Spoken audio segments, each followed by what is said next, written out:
Howdy, I'm Zach and this is 90 Church. If you're a fan of these clips, subscribe on YouTube and check us out on Facebook. We're in a series called Here's Hope, which takes us through the book of 1 Thessalonians. Today we are in chapter 2, verses 8 and 9. Let's read. We loved you so much that we shared with you not only God's good news, but our own lives too. Don't you remember, dear brothers and sisters, how hard we worked among you? Night and day we toiled to earn a living so that we would not be a burden to any of you as we preached God's good news to you. So here's what you need to know.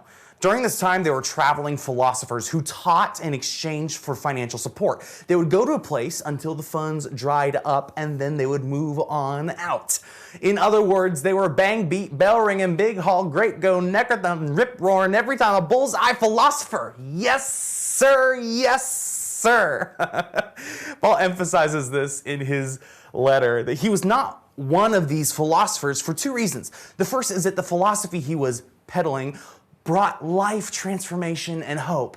And the second is that he didn't accept any financial help. He got a job and supported himself. Acts 18 tells us that Paul was a tent maker, and this is probably what he was doing in Thessalonica as well.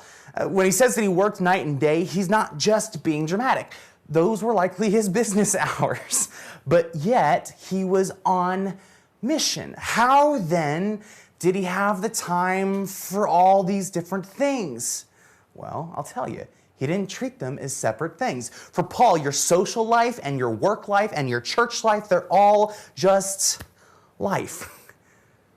What does your life look like? Is it segmented?